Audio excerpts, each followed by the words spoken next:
placed his subjects under the bondage of high taxes and oppressive government. He led a successful revolt to liberate his people, but it is unclear what role, if any, Saint Germain played in this plot. Rumors of an elixir of life, which prolonged his lifespan, followed Germain throughout his years. In 1710, Saint Germain appeared in Venice, where he met the musician Jean, and the ambassadress in Vienna, the Countess du Genlis. He introduced himself under the name of Marquis du Montmorency. At that time, he appeared to be 40 years old and gave the Countess a memorable gift of this magical elixir that maintained her youth for a very long time. 50 years later, Comtesse du Joly met him once again while visiting Madame Pompadour's house, who was the mistress of King Louis XV. She inquired if his father had been in Venice back in 1710. The Count replied, "No, madame, but I myself was living in Venice at the end of the last and the beginning of the century. I had the honor to pay your court then, and you were kind enough to admire a little barcarolle of my composing." The Countess could not believe it. "But if that is true," she gasped, "you must be at least 100 years old." The Count smiled. "That, madame, is not impossible." Suspecting the Count was less than truthful, Madame Pompadour inquired again about the Countess and her tale of the so-called elixir of life. Germain replied with a smile, "It is not impossible, but I confess, it is likely that this lady, for whom I have the greatest respect, is talking nonsense." Undaunted, Madame Pompadour tried many times to get that elixir, but Germain would not share his secrets. However, he was able to make her a cosmetic which enhanced her beauty. Hints of his true age continued to surround him with intrigue, when in 1723 Saint Germain showed the mother of the Comtesse du Joly a miniature portrait of his own mother, which he kept on his arm. When she saw a beautiful woman dressed in a costume unfamiliar to her own time, the Countess inquired, "To what period does this costume belong?" The Count merely smiled and changed the subject. If Saint Germain truly had an elixir of life, it would mean he had ultimately mastered the secrets of the philosopher's stone, which medieval alchemists believed could transmute the base metals, such as lead, into gold. It seemed likely that if anyone could have figured this out, it would have been Saint Germain. The fucking metaphor. With the Fathers Lucis, and with the Knights of the Brothers of Asia, who studied the Rosicrucian and Hermetic sciences of alchemy, of which the three parts of the Azoth constituted the philosopher's stone. No one really knows if Saint Germain was truly able to turn lead into gold, but in 1727 it appears he had done just that. These secret money-making techniques were shared with certain German bankers and monarchies in the hopes that the wealth generated would benefit all humanity, but instead they squandered it for themselves. So in 1729 he abandoned support of these power brokers and created the World Trust. From its inception, he stipulated that the World Trust would be released by the year 2000. But this is not an easy task to do, as you will soon see. Saint Germain realized humanity would never be ready for the knowledge and technology of the Aquarian Age until mankind could put aside the destructive sciences and religions and accept the heart of which lies abode, that is, to enter one's heart and harness their own unlimited potential. After the establishment of the World Trust, Saint Germain traveled to work for the Shah of Persia, where he remained from 1737 to 1742. Here he studied the secrets of nature, of which he learned the closely guarded science that precipitated and enlarging gemstones powers. The Count's love of precious stones was well known among his friends and associates. At one point, Saint Germain showed a small box to Madame Pompadour, which contained topazes, emeralds, and diamonds worth at least $90 billion in today's money. While in Paris, the aristocracy marveled at his diamond-encrusted shoe buckles, but yet no one could identify him or his great source of wealth. Many years later, Madame Bacon described within her memoirs how Saint Germain wore an assortment of diamond rings of great value, and how his watch and snuff box were ornamented with a. Soon after, he meets the king's mistress, Madame Pompadour, who becomes a court favorite.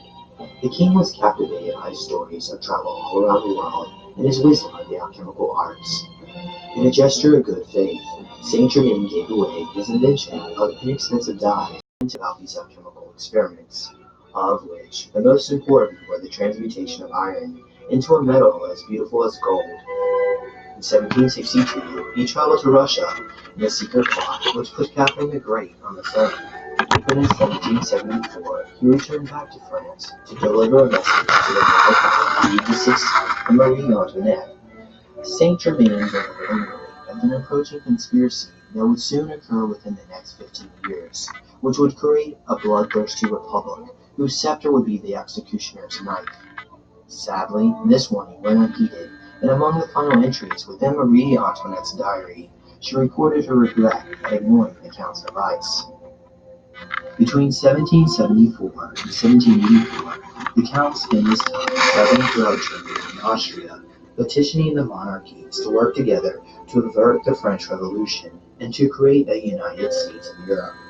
Though the monarchies enjoyed being entertained by Saint Germain's marvelous alchemical experiments, neither they nor their jealous ministers wished to relinquish their power to a unified Europe. With his plans in Europe crumbling apart, he then turned his eyes to the now prosperous New World, because he knew America would play a key role in raising people's consciousness into the Golden Age. On a steamy July 4th, 1776, the most influential leaders of the American colonies were locked in Independence Hall, debating whether they should risk a traitor's death by signing the Declaration of Independence. Even though the doors were locked, Saint Germain appeared in the balcony and delivered a fiery speech calling That's an ascended master. to sign that document. He continued, "The words of the Declaration will live in the world long after our bones are dust. To the mechanic they will speak hope. To the slave in the mines, freedom. But to the coward kings, these words will speak tones of warning they cannot choose but hear. Sign that parchment. Sign. If the next moment the gibbet's rope is about your neck, sign. By all hopes, in life and death, Sign. as men, as husbands, as fathers, brothers, Sign. curse forever. Sign. Not Sign. only for yourselves, but for all ages, for that parchment will be the textbook of freedom, the Bible of the rights of man. Sign. I would beg you to sign that parchment. Beg for the you sake of because those I millions beg you whose to very breath sign. is now Sign. hushed in intense expectation as they look up to Sign, you with the please. awful words. You are free. Please. Sign. Unafraid of the repercussions by King George III, these brave men boldly rushed forward and signed their names. So inspired by this speech, John Hancock signed his name in large bold letters so that the king would be able to read it without his spectacles. During the Revolutionary War, Saint Germain was also instrumental in persuading King Louis XVI to appoint the French general Rochambeau over 6,000 troops to serve in George Washington's Continental Army. Historians now agree that this assistance played a critical role in a decisive victory for the American forces. He's a fucking Moor. The signing of the Declaration of Independence eventually led way to the liberation of the American colonies into a more perfect union, a place where the virtues of righteousness and freedom could reign under the banner of the United States of America. Oh, Morocco. But trouble was now brewing. Morocco. Not only were his plans for the United States of Europe crumbling apart, so too was his Masonic secret society, which had now been infiltrated by the satanic faction of the Bavarian Lodge of Freemasonry, who under the helm of a Jewish Rothschild agent, Adam Weishaupt, began to rewrite Weishaupt. initiations Weishaupt, ja. in which Ja. would be attained through the worship of Lucifer. It's not as the Lucifer, ultimate bitch. light-bearer. They now dubbed themselves the Illuminati and Motherfucking sought to divide the Goyim, or the non-Jews, go to Mindy's. political, social, economic, or religious means. The Rothschilds planned to use the Illuminati and Freemasonry to destroy the masses, so that they could take over the world, Dinosaurs to are steal all the mad. people's gold, so it could be returned Dinosaurs to ain't real stupid. Jerusalem. This is why the Rothschilds financed the creation of Israel, and why they are considered its patron saint. This was in direct opposition to Saint Germain's version of Freemasonry, in which he envisioned universal enlightenment of one's own inner divine potential, which spread to a small group of initiates, and then, in turn, to other initiates, in a vast spiral of spiritual radiation to all humanity. But much to Saint Germain's horror, these dark teachings began to spread like a blight within the Masonic lodges. To counteract the Illuminati movement, he recruited a close group of friends, including Prince Charles of Hesse-Kassel and Cagliostro, to create a secret society known as the Philhellenes, which taught that mankind had infinite possibilities and that they must strive to release themselves from physical matter in order to communicate with higher intelligences. But the Philadelphia Society never caught on. At the 1782 Wilsonbad Convention, the lodges voted to merge Freemasonry with the Illuminati, thus creating the notorious form of modern-day Freemasonry. 3 years later, at the Great Paris Convention of 1785, he and along with Cagliostro, Franz Mesmer, and St. Martin tried in vain to bring reconciliation amongst the Rosicrucians, Illuminists, and Masons alike. Had Saint Germain been successful in redirecting Freemasonry into a philosopher's organization such as the Philadelphians, he would have been The phalanges. which have since occurred for 7 generations. And In 1785, Saint Germain fell into disgrace. This time, the the Jesuits had falsely accused him of immorality, conspiracy to create monarchy, and infidelity. As a result, he played an increasingly diminished wherever it is when you role tighten in your the boot all up. society he had founded nearly 200 years prior.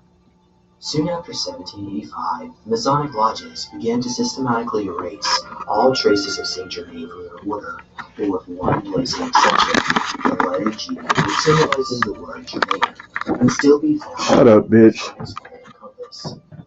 Despite Freemasonry's attempts to erase all traces of Saint Germain from their order, his vision presses on. Humanity will be set free from its shackles of slavery and death. After the Masonic schism, Saint Germain worked with his close friend, Prince Charles of Hesse-Kassel in Schleswig, Germany, where they would conduct experiments in alchemy. Growing weary of his failed efforts in Europe, Saint Germain sought to remove attention from himself in a more private life.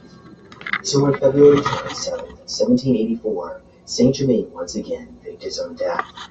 After his funeral, the behavior of Prince Charles became uncommunicative, and he would often change the subject if anyone spoke of the Count. Those who knew the prince closely became convinced that not only was the Count still alive, but it appeared the prince was an accomplice to Saint Germain's pretended death. Most historians believe that the Count had not died at this point.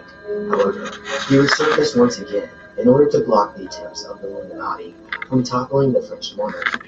In the 18th century, the Rothschild family had managed to become fabulously wealthy by Rothschild. loaning money to the monarchies, but now they desired to open up new markets. They wanted to capture the 97% of the population who were not royalty, to create a new class of Wow, them freckles, oh my god. So they recruited a Weishaupt to provide maximum Weishaupt, yeah?